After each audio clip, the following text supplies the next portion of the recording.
pues tampoco queremos ser quienes se tengan que sacrificar por mantener un sistema económico imperante, sino que más bien queremos vivir y queremos vivir con dignidad y queremos seguir nombrándonos en nuestra lengua, con toda la parte cultural de nuestros pueblos.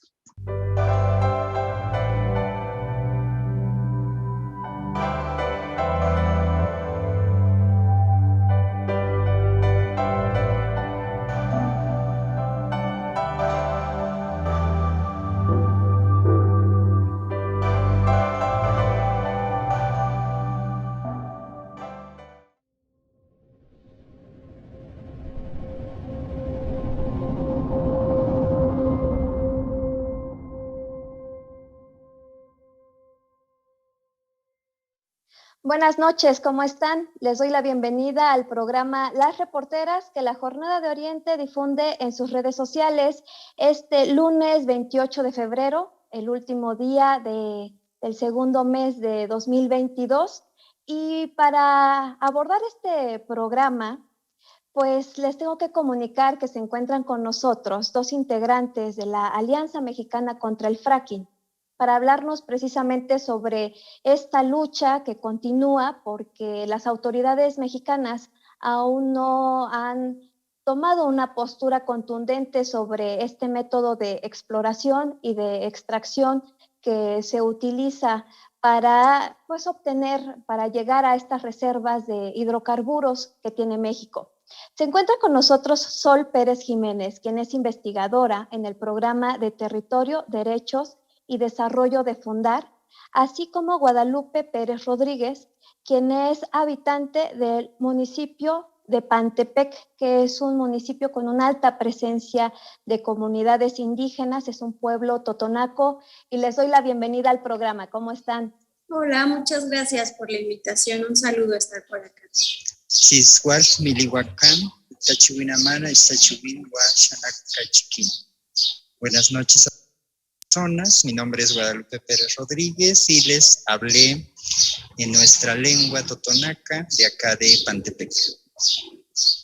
Les agradezco mucho su participación. Es muy importante hablar sobre el fracking, que es una técnica que se está utilizando actualmente en México, que es muy riesgosa para el medio ambiente y por eso se encuentran con nosotros nuestros invitados.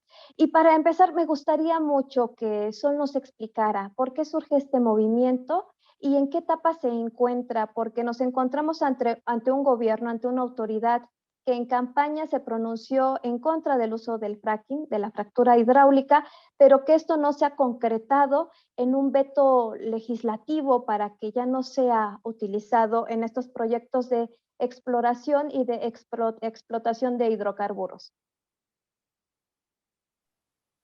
Sí, muchas gracias. Pues sí, en realidad la Alianza Mexicana contra el Fracking lleva ya bastantes años haciendo investigación e incidencia legislativa para prohibir en el marco pues, regulatorio del país lograr la prohibición del fracking, ¿no? Por todo esto que ya comentas, es una técnica de extracción de hidrocarburos convencionales y no convencionales altamente riesgosa en términos ambientales, también sociales, por los impactos a la salud, en las comunidades. Entonces, desde hace años ha habido varias iniciativas para lograr su prohibición en el marco legal. Efectivamente, como dices, si bien desde el inicio de la actual administración, de hecho el compromiso 75 del Ejecutivo fue la prohibición del fracking, y es un compromiso que a nivel de discurso aparece como cumplido, ¿no? Que se ha cumplido la prohibición del fracking, lo ha salido a manifestar pues en las mañaneras, en entrevistas, incluso la Secretaría de Medio Ambiente y Recursos Naturales también ha dicho que el fracking está prohibido en México. Y pues desde estos años, de lo que va el sexenio, pues precisamente el trabajo de la Alianza Mexicana contra el Fracking ha sido evidenciar que esto no es así, ¿no? O sea, que que es toda prohibición en términos discursivos, pues desafortunadamente aún no se ha traducido en una ley que sí prohíbe el fracking o en un decreto, en una moratoria. En ese sentido, pues se ha estado dando evidencia de cómo el fracking continúa haciéndose en el país, de cómo el presupuesto de egresos de la Federación sigue asignando recursos para esta actividad y pues en qué momento estamos precisamente en eso, ¿no? En continuar con que se exija este compromiso y que esto se traduzca en una prohibición de esta técnica en el marco normativo del país. Fundar tiene identificados 2 proyectos que impulsa Pemex para la exploración y extracción de hidrocarburos en los que se utiliza el fracking. Entre estos se encuentra el Paleocanal de Chicontepec, ubicado en la zona norte de Puebla, que comparte territorio también con Veracruz, mejor conocido también como el proyecto Aceite Terciario del Golfo. ¿En qué situación se encuentra actualmente este proyecto? ¿Se está utilizando el fracking? Si me pudieran aclarar cuál es la situación. Sí, puedo comentar rápidamente lo del presupuesto para que el compañero Guadalupe pues comente de cómo se está impactando este proyecto precisamente en la región, ¿no? Precisamente el proyecto Aceite Terciario del Golfo, mejor conocido como dices, Chicontepec, lleva varios años operando y por eso se le sigue asignando presupuesto año con año. En un boletín de prensa que con gusto podemos compartir, que sacó la Alianza Mexicana contra el Fracking en octubre del año pasado, se hace un análisis muy detallado de cómo se ha asignado recursos, incluso hay pues ciertas irregularidades en el uso de los mismos, ¿no? Este año, por ejemplo, también cuando esta semana la Auditoría Superior de la Federación entrega su tercer informe, hay una investigación muy interesante de la auditoría sobre estos 2 proyectos, ¿no? En el que Aceite Terciario del Golfo y el otro que es aceite y gas en lutitas.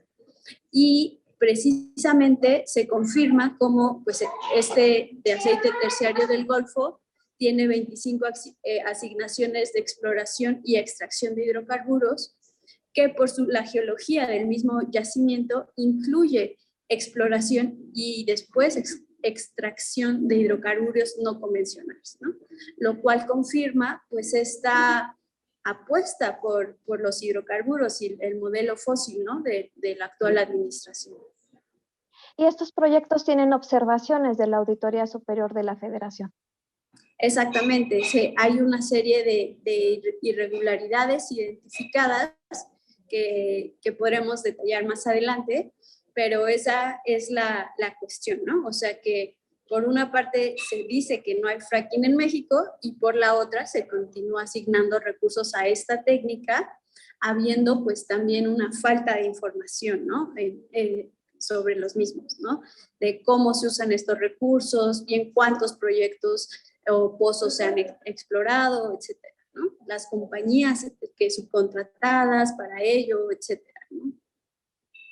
Guadalupe, te damos la palabra para que nos cuentes cuáles son las afectaciones, cómo se vive en un municipio en donde se está utilizando el fracking, un municipio de Puebla ubicado en la zona norte de Puebla, colindante con Veracruz.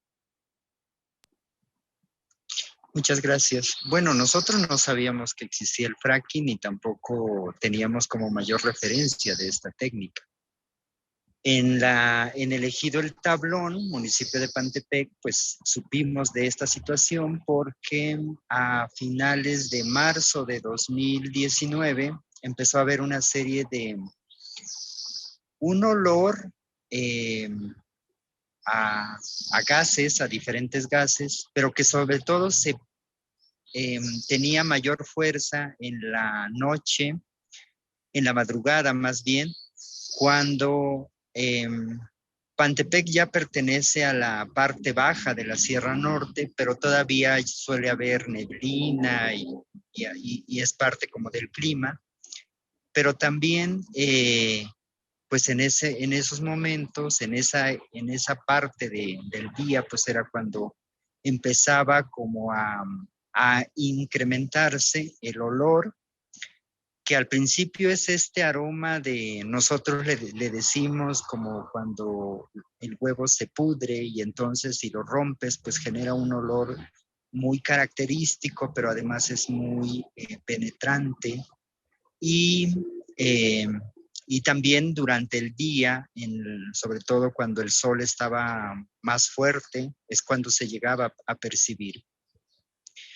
Y eso pues empezó a tener como, bueno, ¿qué está pasando? Algo está pasando en alguna de las plataformas, y cuando ya se pudo verificar que efectivamente todos esos olores venían de unos contenedores que de una de las plataformas que tenía a menos de 1 kilómetro de distancia de la comunidad, pues ahí es donde se pudo verificar que pues eran contenedores que tenían algunos materiales químicos, que era lo que producía este tipo de situación, pero porque también previamente pues se observó la presencia inusual de pipas que pues decimos, bueno, si sabemos que están extrayendo petróleo, pero pues no era como el accionar común, sino que era una semana de una presencia de pipa tras pipa tras pipa, ¿no? Y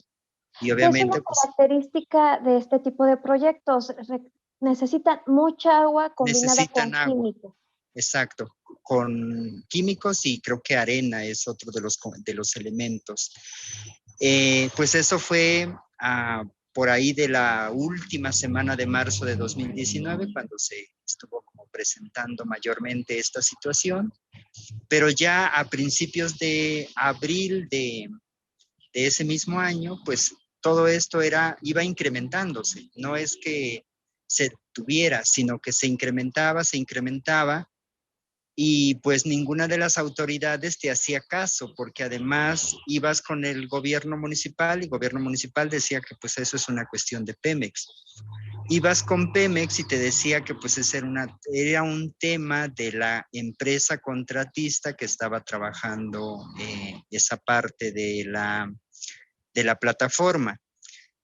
Entonces todo mundo se pasaba la bolita y nadie se hizo cargo en un primer momento, hasta que empezó a haber pues las intoxicaciones, sobre todo a niños, a niñas, a personas ya mayores, porque también pues pica en la garganta, te reseca los labios, pues además no puedes comer, ¿no? Pues teniendo esa situación, pues es como difícil de poder continuar con tus actividades.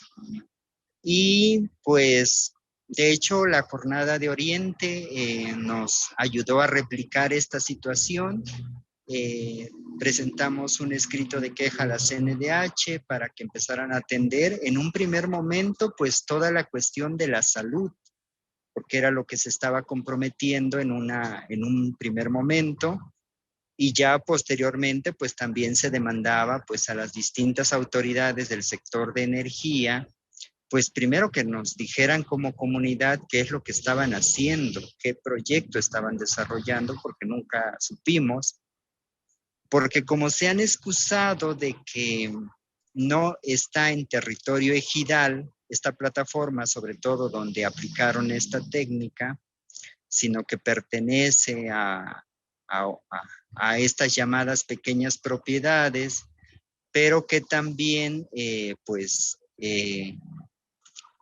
esa propiedad es de una persona que vive en otra comunidad, en la comunidad vecina, que es Ameluca. Pues como todo está legal, como los permisos están en forma, pues entonces así de, pues yo no te tengo que decir nada porque no te estoy afectando directamente el territorio ejidal, ¿no? Entonces así como que la comunidad como tal no tiene nada que ver, aunque pues todos los pozos están alrededor, muy cerca. Y pues ahí empezamos a aprender la existencia del fracking, los efectos, pero lo aprendimos viviéndolos, no es que haya sido a partir de de cuestiones teóricas, sino que más bien de la situación y de las preocupaciones de la gente, pues de qué es lo que está pasando, pero además qué es lo que puede seguir pasando y qué afectaciones pudiera haber más adelante, porque pues eso lo tuvimos, pero pues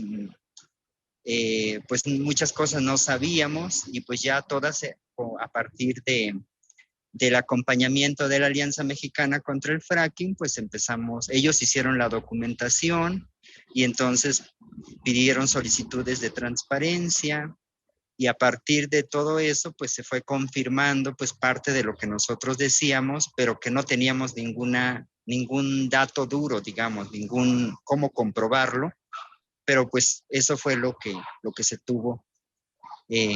Al menos esa es nuestra experiencia, pero sabemos que ha habido en otras comunidades, no solo de Pantepec, sino que también de Venustiano Carranza, de Francisco Zetamena, pero también en municipios como Papantla, como El Espinal, como toda esta zona, pues, porque no es como nada más de un solo lado, sino es todo el espacio territorial que comprende esta zona denominada tal cual lo acaban de mencionar.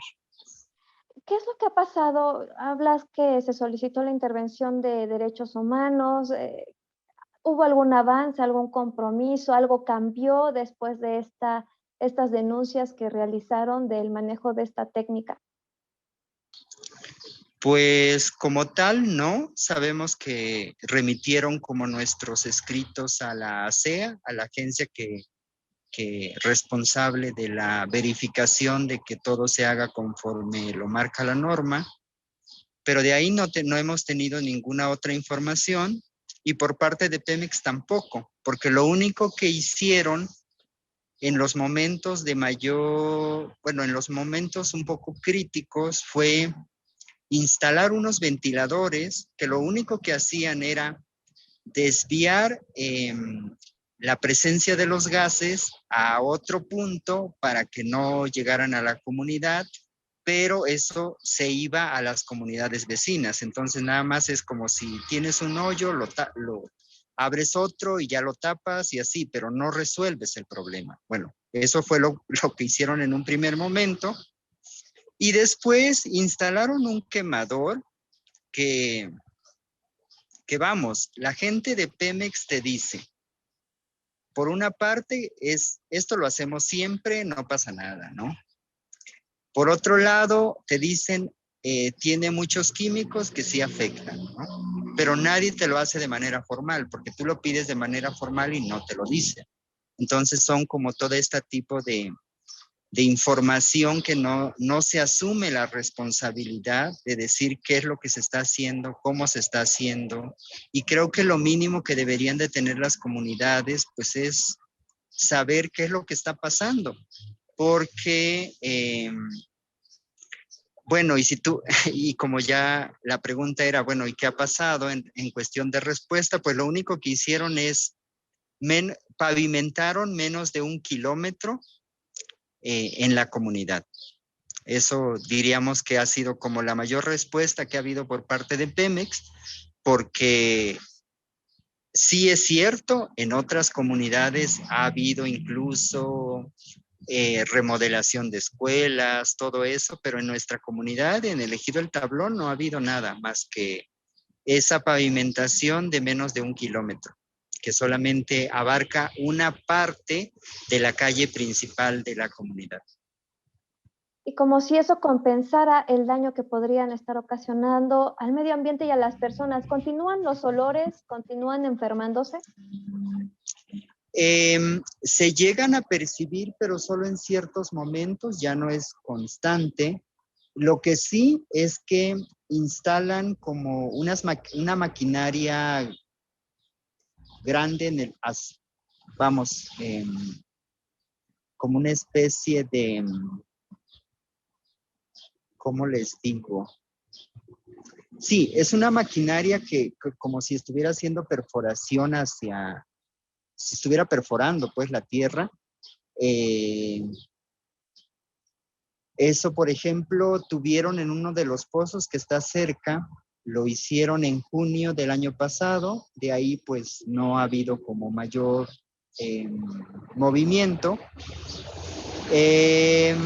pero pues sabemos que este pozo que lo perforaron a través de esta técnica, pues creo que ya está funcionando, porque además tienen toda una red de ductos con los cuales están pues transportando todo el petróleo que extraen, pero no solamente de ese pozo, sino que de todos los pozos que están en la zona, y pues eso lo depositan en algo que le llaman macropera, y en ese lugar pues es donde se hace, pensamos, porque tampoco es que tengamos la información, sino lo que se ve desde fuera, pues donde están concentrando pues lo que extraen, y pues de ahí se lo llevan pues para el siguiente proceso, ¿no? Pero lo que sí se puede ver es, por ejemplo, que en ciertas milpas, por ejemplo, hay como un movimiento de la tierra que no sería natural, ¿no? Digo, porque se entiende, por ejemplo, si llueve, pues sí, puede ser que si es una zona alta, pues haya un pequeño deslave, si llueve muy fuerte. Pero aquí no es producto de que llueva, sino más bien la tierra se parte y pues empieza a deslizar.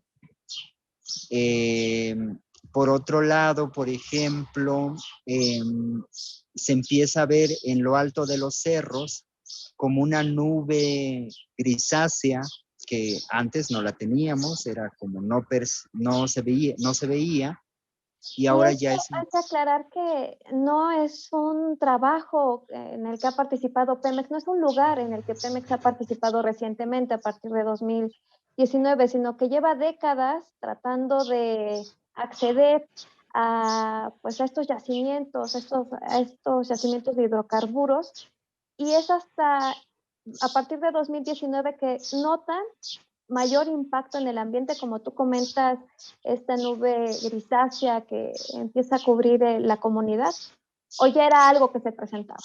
No, eso es reciente, todo eso es reciente, porque además cuando efectivamente, como usted dice, Pemex tiene presencia en esa parte del país, pues desde la década de los 70, pero cuando cuando fue como mayor fuerte su presencia fue a partir del gobierno de Vicente Fox y de Felipe Calderón. Es cuando se instalaron casi todas las plataformas, se dieron todas las concesiones, y pues también creo que hay que decir que pues estas concesiones no son por un año, ¿no? Sino son por un tiempo un poco largo, y pues entendemos que en todo ese tiempo pues van a hacer lo que quieran, ¿no? No es que te van a avisar, ahora voy a hacer otra perforación o cualquier otro proceso, pues no te lo van a decir, porque pues como dicen que todo lo tienen en regla. Y efectivamente todo eso se viene viendo en los últimos años, y también que cambia mucho, bueno, yo no lo atribuiría solamente a la cuestión de la presencia de Pemex, sino a otros factores también. Pero, por ejemplo, se ha modificado mucho las lluvias, o los tiempos de calor son mucho más fuertes. Es decir, como que hemos llegado a puntos un poco más extremos en cuestión de climas, y pues eso también afecta a las comunidades, porque pues no hay una cosecha suficiente de maíz, o por ejemplo ahí también se siembra naranja, y la naranja empieza a mancharse con una capa de, digamos, como, pues tiene un color entre café y gris, pero esa naranja, por ejemplo, no te la quieren comprar porque pues no la ven como amarilla. Como debería pues, ser. Exacto, pero es algo que no se tenía en años anteriores. Eso es reciente que se viene viendo, Y pues como siempre han dicho la gente de Pemex, ¿no? De así, pues es que ustedes se tienen que acostumbrar porque pues como en Poza Rica no dice nada y ahí viven y ahí tienen los pozos a un lado de sus casas, ¿no? Pero pues como decimos también, pues así es digo, no es que hay que decir que toda la gente tenga que estar viviendo así, pero pues como también decía un compañero, pues si yo quisiera vivir así, pues yo me iría a vivir a Poza Rica, pero yo quiero vivir aquí. Pues yo quiero vivir en la situación por la cual se luchó para que existiera esta comunidad y que no solamente que no fue gratuito, pues, porque para que existiera este ejido, por ejemplo, pues fueron asesinados 2 compañeros que estuvieron en la lucha por las tierras de la década de los 80.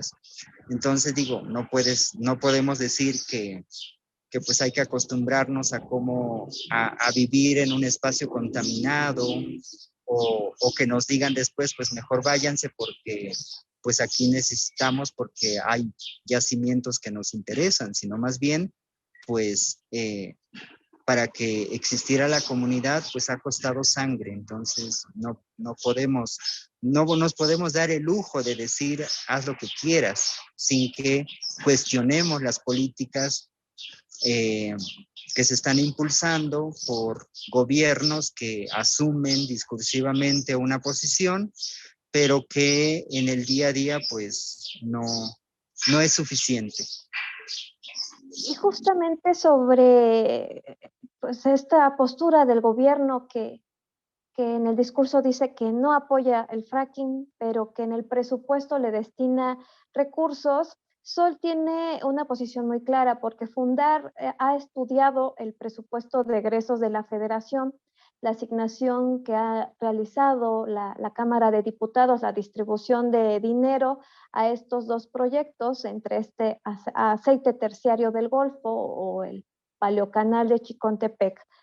Y lo que vemos es que año con año está recibiendo un presupuesto. Y tan solo para 2022 se tienen aprobados 3,555.2 millones de pesos. Y hay algo que llama la atención. Durante 2020 y 2021, este proyecto operó con subejercicios. Es decir, la Cámara de Diputados asignó un monto, pero al final se terminó erogando una cantidad menor. Y es por eso que se habla de un subejercicio. ¿Por qué está sucediendo esto, Sol? ¿Ustedes a qué le atribuyen el que no se esté destinando toda la inversión que la Cámara de Diputados autorizó en un inicio? Sí, gracias. Pues más que el tema del subejercicio, ahí creo que lo que se evidencia es lo que ya mencionaba bien Guadalupe, ¿no? La falta de información certera sobre cuántos recursos se están asignando, que hay unas cifras, pero precisamente después se usa otra cantidad de recursos. En otros años pasados también incluso hubo un sobreejercicio, ¿no? O sea, se gastó más de lo que se asignó. Entonces ahí, precisamente lo que comentaba en el nuevo informe de la Auditoría Superior de la Federación, pues también se registran otras irregularidades, ¿no? Para el año 2020 es esta investigación. Entonces ahí el gran tema, yo creo, a aclarar que bueno, estamos preocupados, ¿no? Desde la Alianza Mexicana contra el Frac y en los análisis que ha publicado Fundar, creo que el tema de fondo es cómo se le sigue apostando a este modelo fósil de extracción de hidrocarburos, pese haciendo una gran inversión de recursos, o sea, en este proyecto, en otros proyectos, el tema de las refinerías, etcétera, cómo se sigue apostando a este modelo fósil sin tener a la fecha los resultados esperados, ¿no? O sea, también el decrecimiento de las reservas, por ejemplo, ¿no? Totales de Pemex, pese a toda esta inversión gigantesca que se está haciendo, ¿no? Que pareciera, pues sí, hay que decirlo, una caja negra, ¿no? Porque no se termina de entender cómo es que se gestiona esta gran cantidad de recursos. Y algo que es muy importante que me parece rescatar, toda esta apuesta al modelo fósil contradice incluso los convenios internacionales y los compromisos que México ha adquirido en materia del cambio climático. Algo que también hemos publicado recientemente es cómo esta destinación de recursos en concreto de estos dos proyectos de fracking, pues sí contrasta mucho con un informe también de la Auditoría Superior de la Federación sobre el cumplimiento de las metas de cambio climático, donde se evidencia que hay metas que están alto o muy alto posible de alcanzar o de cumplir, al menos para 2030. Y traigo a colación el tema del cambio climático precisamente por esta cuestión. Uno, el uso tan intensivo que se hace del agua para el fracking. Y dos, todo este tipo de impactos ambientales que ya nos detalló Guadalupe, que se viven en los territorios afectados por estos megaproyectos, que parecen ser bajo el discurso actual pues, como territorios de sacrificio, ¿no? Y no debería de ser así. Precisamente ante un escenario global de crisis climática, pues se deberían de estar protegiendo estos territorios, ¿no? Se debería de estar fortaleciendo pues lo que decía, ¿no? Incluso el cultivo de la naranja, ¿no? De estos modos de vida locales y economías locales, pues se deberían de estar respetando, más allá de estar imponiendo este tipo de proyectos que continúan siendo nocivos para las comunidades y que en términos de beneficios sociales reales concretos, pues también ya lo dijo Guadalupe, ¿no? Bueno, pavimentaron media carretera y estaría súper interesante investigar cuánto justificaron de recursos por eso, ¿no? ¿Cuántos millones dijeron que se gastaron? ¿Quién fue la contratista? ¿Quién ganó ahí, no? Mientras las comunidades pues siguen en esta incertidumbre, ¿no? Por esta imposición de megaproyectos sin consultarles, aunque sin darles la información, ¿no? Como dice, pues es que no sabemos, hemos tenido que ir aprendiendo sobre la marcha, hay que andar tocando puertas en las instituciones para conseguir información de qué están haciendo en sus territorios, ¿no? Entonces esto contraviene también el derecho al territorio, la libre determinación de las comunidades indígenas equiparables, que son quienes están viviendo de primera mano todos estos impactos que ya muy bien relató Guadalupe, ¿no? Entonces, por eso, este ejemplo que nos comenta es como el gran argumento, porque seguimos exigiendo desde la Alianza Mexicana contra el Fracking la prohibición legal de esta técnica, ¿no? ¿Qué es lo que sigue en esta lucha? No ha habido todavía respuesta del gobierno mexicano, tampoco del Congreso de la Unión para modificar la ley que permita la prohibición de esta técnica. ¿Qué es lo que sigue en este movimiento en el que participan? Pues precisamente recientemente hubo una asamblea de la Alianza Mexicana contra el Fracking donde participan pues compañeras y compañeros de diferentes estados de la República donde están afectados por esta técnica y continúa el análisis, ¿no? ¿Qué hacer?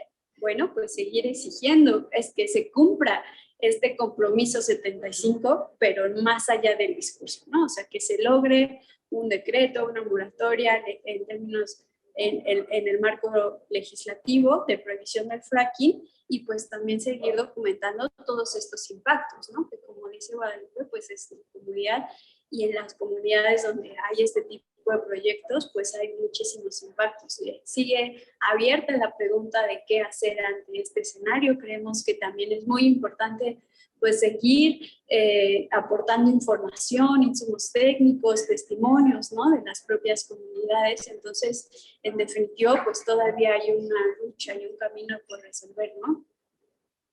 Guadalupe, ¿quieres agregar algo más? Pues primero agradecer la oportunidad de poder compartir con las personas que ven este programa.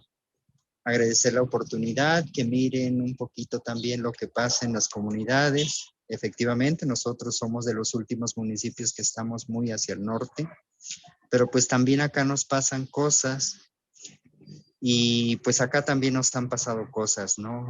Entre ellos pues la represión y la violencia política.